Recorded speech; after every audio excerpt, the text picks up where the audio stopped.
Hello and welcome to this peer education course on root canal instrumentation. I'm Ali Nassif from Real World Endo. And I'm Dennis Bray from Real World Endo.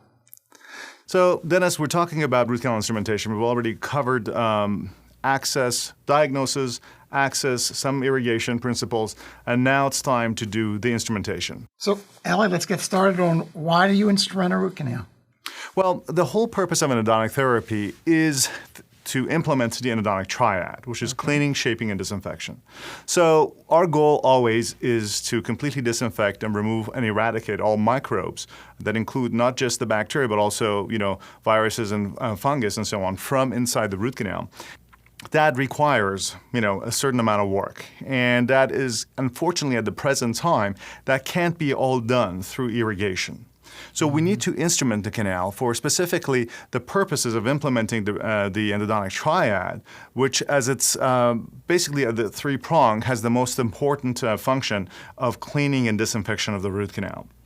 So we use files and gradually increase in taper and remove the layers of dentin that basically circumferential layers of dentin that are on the surface of the wall of the root canal in order to remove any biofilm and bacteria that might be kind of connected or attached to those surfaces.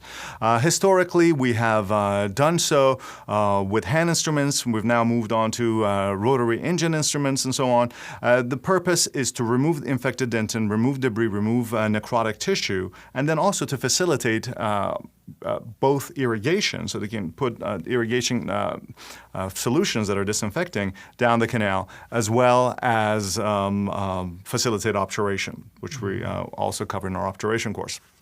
But the goal here is to follow the canal anatomy, not to change it, keep it as natural as it is, and yet induce a certain amount of taper. And this is what the instrumentation is. It's about creating a shape. And the shape is done so that we can facilitate obturation. But the goal is to be minimally invasive. Okay, so it seems to me like most things, there's a balance between the triad requirements. So that amount of dentin that you need to remove to accomplish each of those goals is actually a little bit different.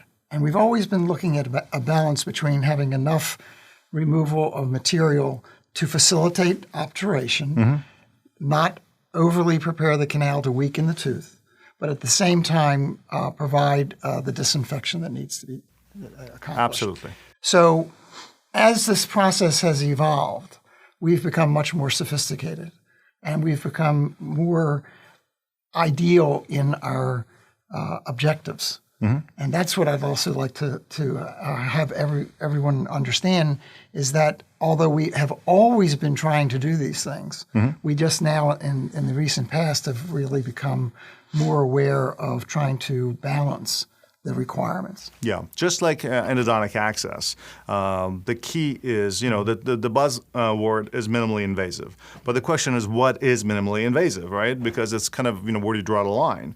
Right. The same thing with instrumentation. In the past, we started from O2 tapered preparations that were done by hand, and then we evolved into, 04, 06, 08, and we ended up, becoming way overzealous in our preparations that had the negative consequence of weakening teeth by mechanically.